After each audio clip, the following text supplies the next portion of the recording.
order, and we'll have roll call. Cam Collier. Here. Bill Carbach. Here. Ken Meyer. Here. And we'll suspend the minutes from our last meeting, since this is a special meeting. And first on the agenda is the Mix Avenue sewer situation at the Conrad residence on Mix Avenue. Do we want to just make that a matter of record? That Oh, we yes, notify, let's, we'll make a post it, public and then- Notice. matter of record, a public notice about posting this meeting. So moved. Second. All in favor? Do we have a copy of it then? Yeah. Do you want to see that? Do you want to see the notice? Was it? It was posted. Was it? Posted out there. Yeah, I saw it. Okay. Yeah. Copy of that. Motion passed. Okay, did you get one? You got one then too. Mm-hmm. Okay, and then here's what, I think I got one. Oh, no, okay. this is the, the cost of Right. replacing or fixing that tile. Why don't you just get that microphone and go have a seat at the table, that way you don't have to stand, keep this casual. Unless you want to stand, but regardless, use the microphone. I don't really know what it's about. It's a matter of them guys wanting you to pay for fixing this, and this is their proposal. He doesn't really explain a lot of the proposal.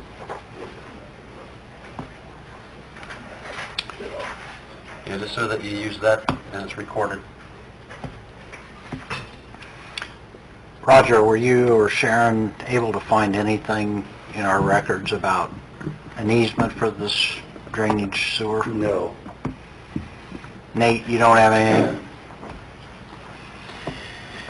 For whatever reason, just so the rest of you know, there's a 15-inch sewer line that runs from Master and then kind of goes through Mix Avenue and then over to Lewis and eventually goes over to Bungie in that direction. Somehow, when that was platted out, it wasn't shown on the plat for the Mix addition when that was platted. And when they laid out the lots, there was a lot where a home was constructed. The sewer was put in 1941. Mix addition was platted in 51. This house was built in around 56 or 57. The house has a basement, and apparently the house was built pretty much directly over the line. And it's been that way for how many years? 50, 60 years. Never had an issue until last June when we had that very significant rain event. And the pressure from the groundwater pushed up the basement floor, so it caused some damage, and it damaged the walls. So they contacted their insurance company. Insurance company agreed to cause the repairs to be made at the insurance company's expense, and in the course of preparing the floor to be poured, they discovered the drain. So they came to us. They've made a proposal to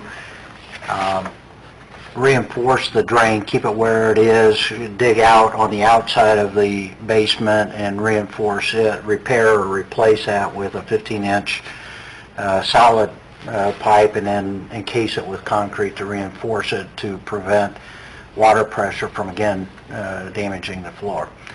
But that is an additional cost, and the question is then who pays for it. And the city actually has a drain where we don't apparently have an easement, nor was it reflected on a recorded plat. My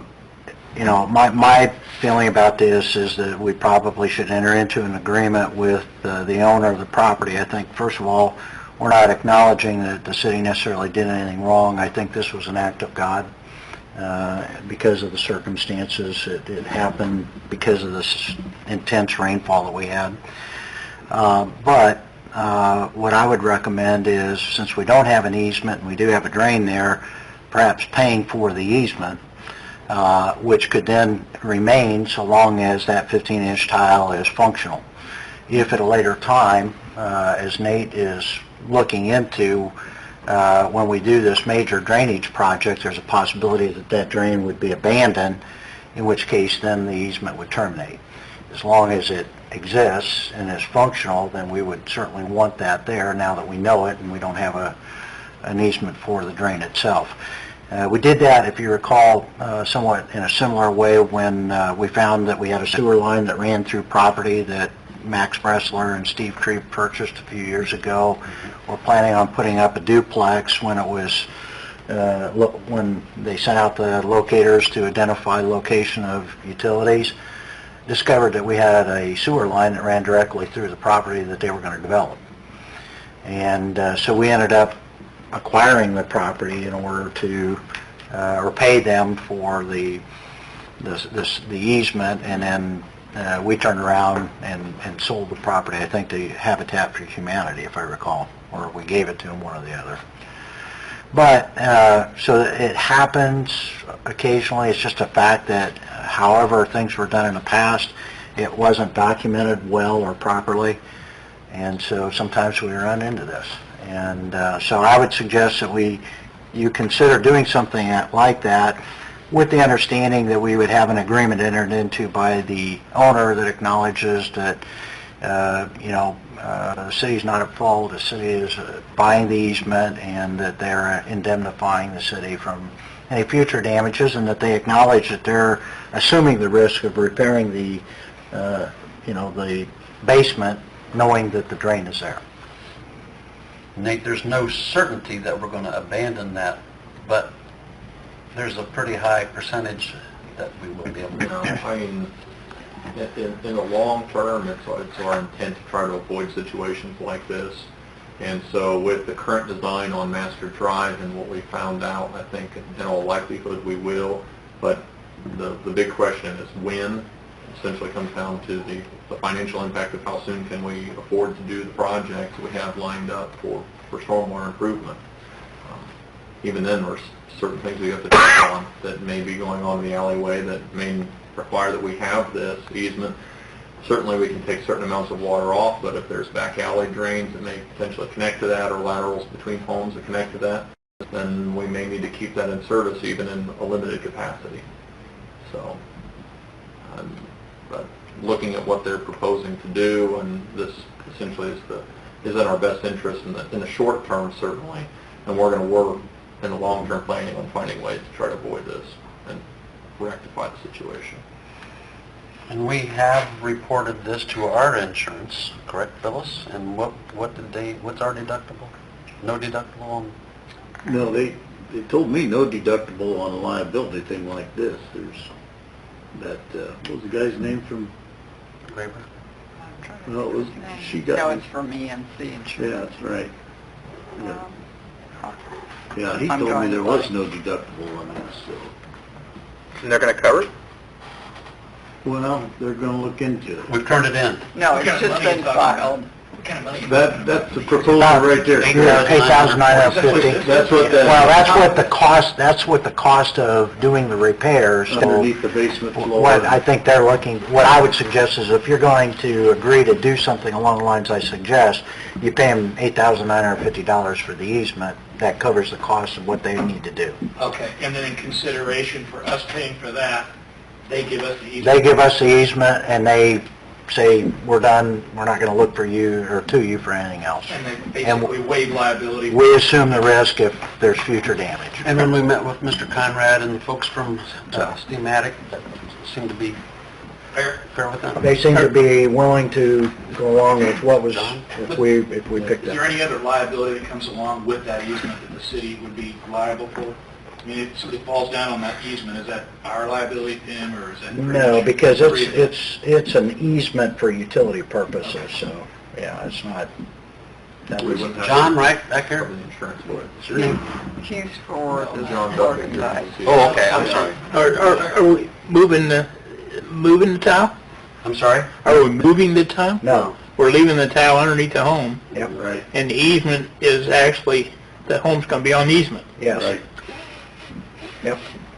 There's no other way to do it. Like I said, yeah, it was done way back. If you, Understand. if you're talking about relocating the drain and going around the house, the cost would probably be double or triple this. Okay. And there'd be- It's one of them things that never got recorded, Bob's got information from way back. Well, Years ago, water in the streets, always been that the way. developer Whoever ran the lines, McMillan or and whoever. yeah, and at a certain point, the city took over those lines, not knowing actually, probably when the city took them over, not knowing just where they ran. If you look at the layout of Master Avenue and Mix Avenue, the lots are offset a little bit.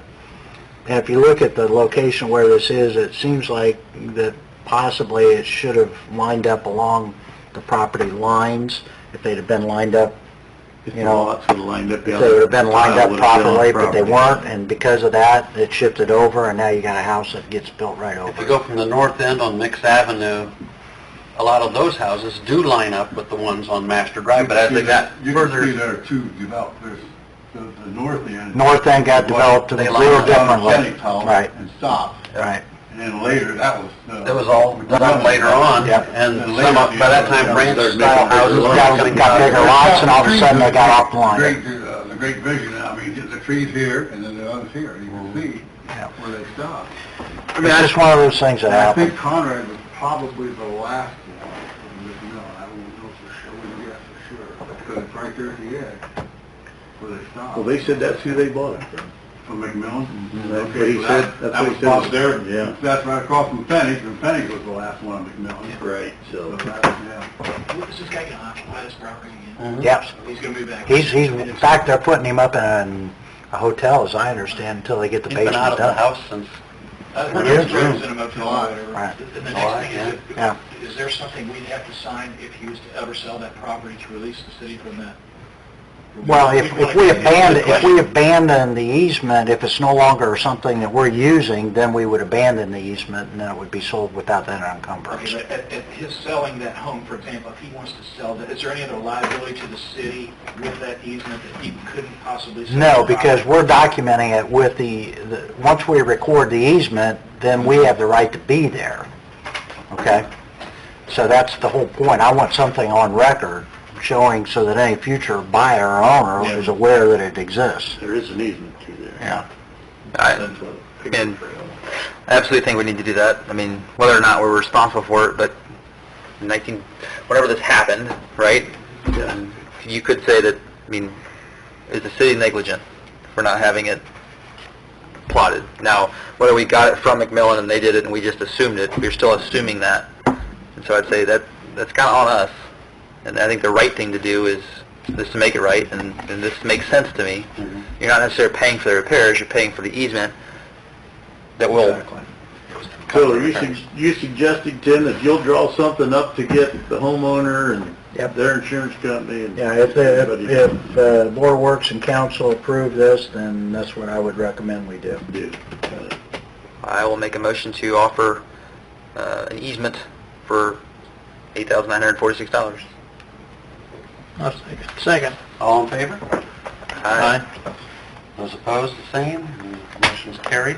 Okay, now the question is, where does that money come from? Does it come out of the stormwater drain? Does it come out of city funds? Well, if it's a sewer, I thought you said it's a sewer. It's a storm drain. Oh, it's storm. It's not sanitary. Stormwater. Yeah. Sorry, Nate. Available? Yeah, sorry, Nate. Take out the Master Drive project for now. That's all you can do. That's Yeah. all that ends up happening. I mean, essentially, the funds are there, Exactly. potentially, it's unfortunate because what this does is it delays other projects, Right. but it's a necessary situation, so, Yeah. I mean, I don't particularly oppose that. And you do have that on the board as far as the master mixed Yep. drive. Master Mix and Lewis, essentially, Lewis. are those three streets, Yep. essentially 3 phases of perpetual improvements. in the Right. Well, city, and it would have never been an issue, most likely, had there not been a basement, but this house happens to have a basement, and that's where the problem arose. In the scope of the overall budget, it's certainly not a budget breaker by any means. It's an unfortunate situation. If the rains hadn't happened in the sequence we did, or if the rate increase, I mean, it'd been nice to been able to make these improvements years ago and then try to avoid the heartaches. It's just amazing to me that that basement held up as long as it did. Yeah, I'm shocked that I'm it shocked did. that it didn't blow up before. Wouldn't it be crazy if all the problems that are out there right now are because that when that basement was installed? Crushed What's it. that, Jim? I mean, all the problems they have out there, wouldn't it be amazing if it's because when that basement was installed, they crushed the pipe? Yeah, but Tim, do you prefer that? That would be amazing, but I don't think so. I don't think it is, but it would be amazing, yeah. Wouldn't it be nice? We'll see what happens, right? See It what gets happens. fixed. Once this gets fixed and after the next rain, Bring little rain. I won't see you the next time it rains after this is done, because I want to see what... All your problems could be solved right there. Yeah, well, it would be nice.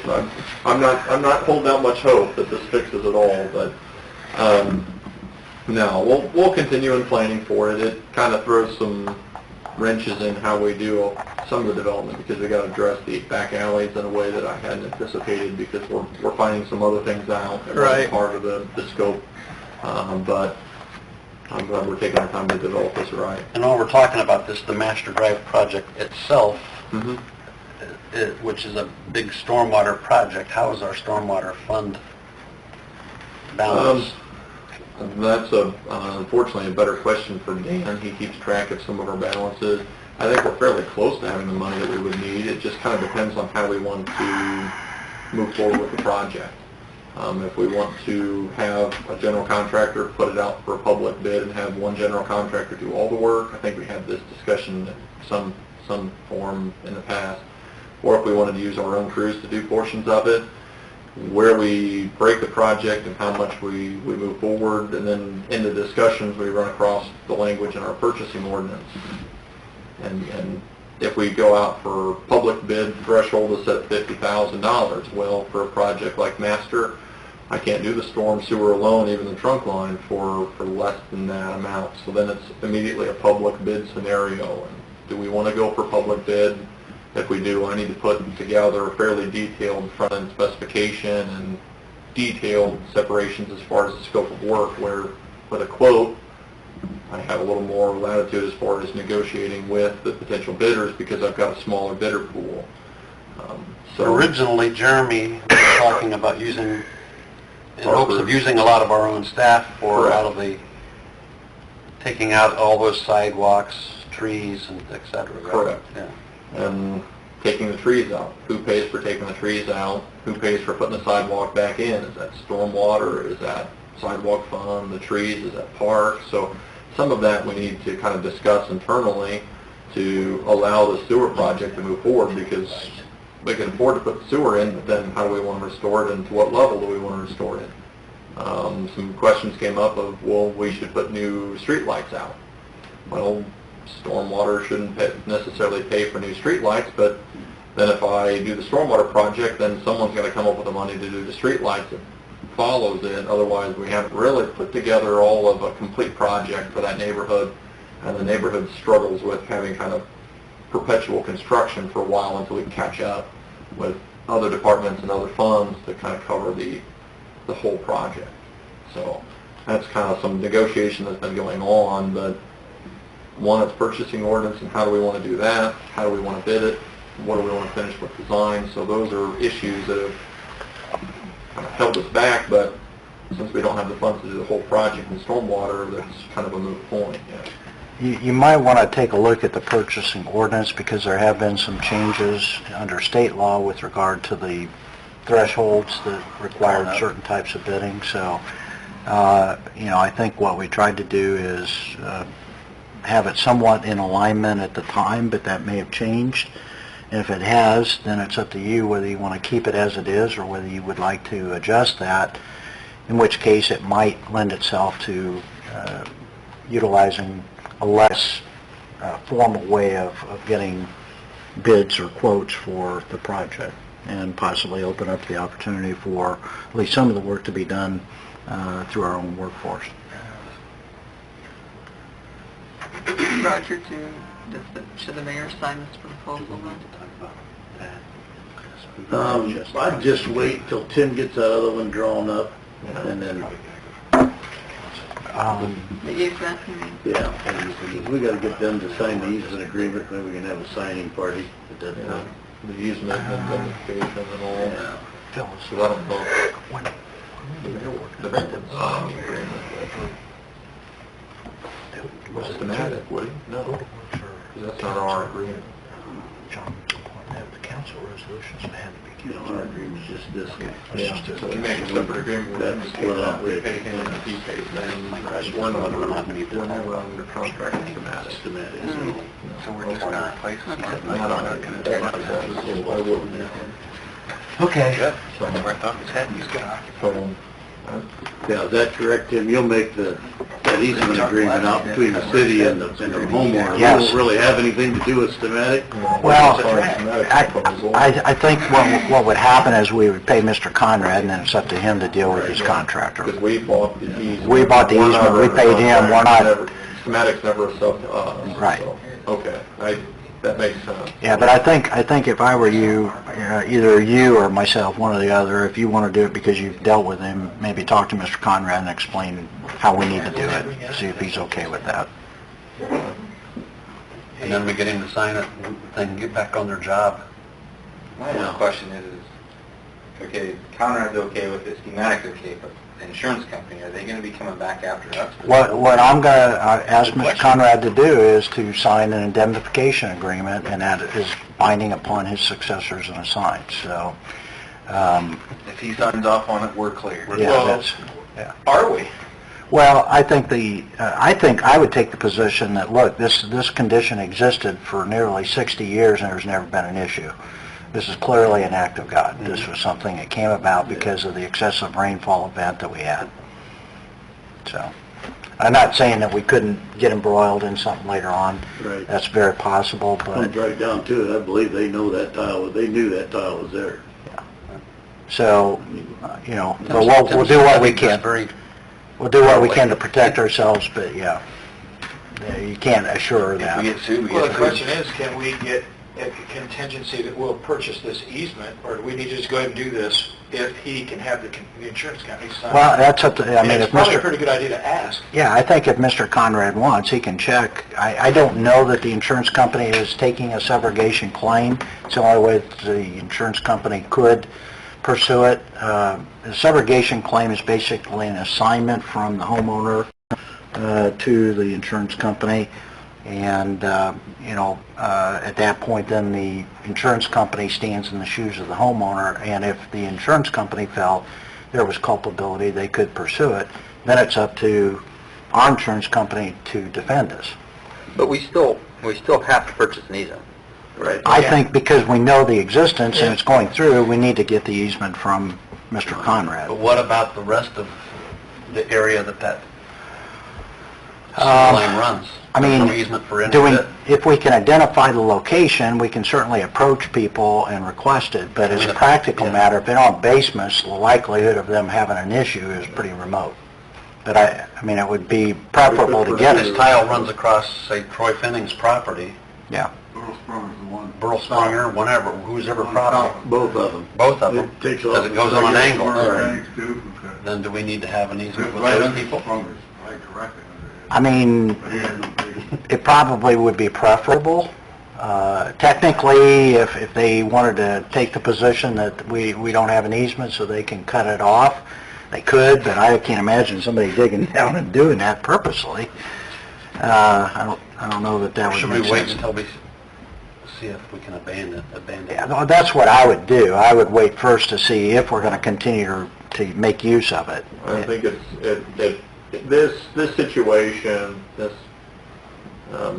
what's going on with Sprung and Conrad, I mean, it's a situation where it says, I got to put a high priority on doing these projects. And so it's something we're watching very closely as far as how we can move forward on getting Master Drive because it's designed.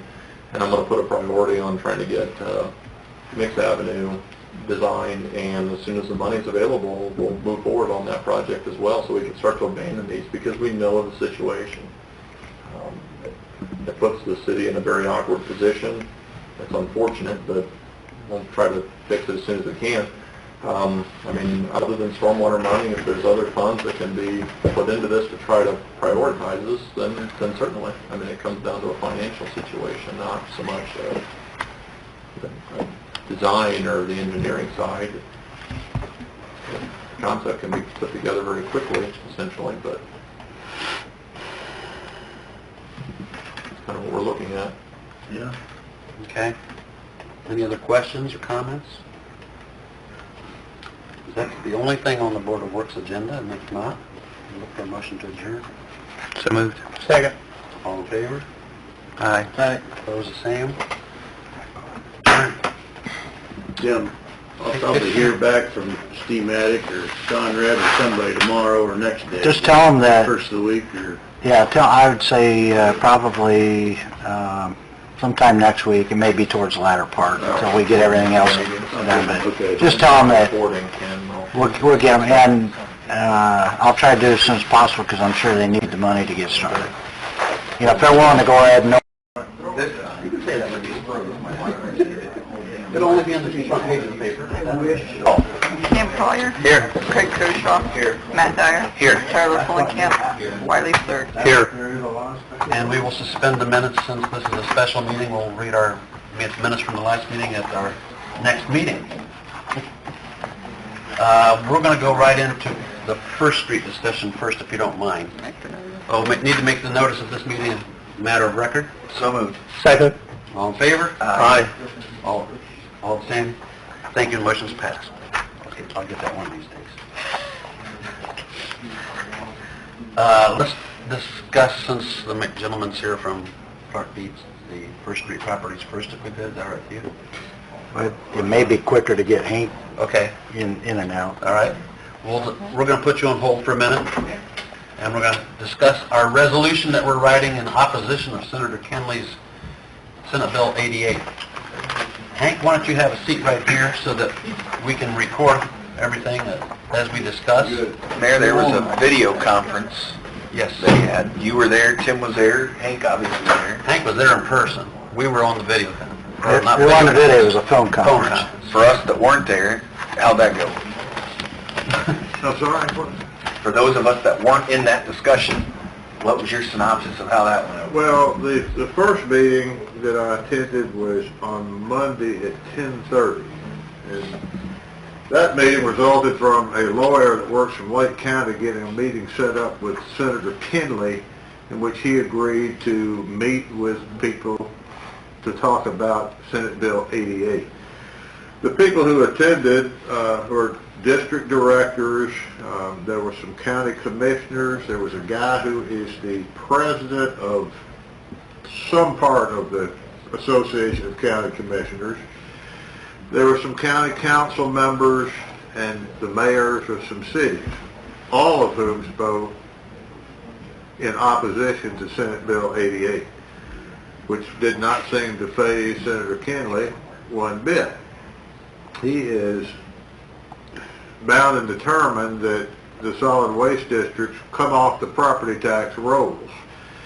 And his thoughts are that that will open up the cap some so that municipalities and other local governmental entities can get a little more money. And the waste district will have to fund themselves in other manners. The property tax assessment levy was one of the mechanisms recommended in the original bill, which I think was 1240, I believe. 1240 back in the early 90s. That was one of the ways we were supposed to get our money. We get our money from a variety of sources. We get about 62% from the property tax and the other COITs, CVIT, other taxes. We get a good bit of money from the gate fees at the transfer station that we charge people to come in and dump. And then we make money on the sale of the recycled materials that we process, bale, and sell. We have made well over $100,000 a year at some points with that. This year we're going to make close to 50, maybe a little over 50 when everything's said and done. We're recycling the same amount, but we're not getting paid as much as we used to. So we have several sources of financing. If this bill were to pass as written, we'd lose the property tax, but we'd be allowed to have a fee. If county council would pass some sort of fee that we could then charge the households and I assume businesses in the county, a uniform fee, that would be another way that we could fund the operation that we now have.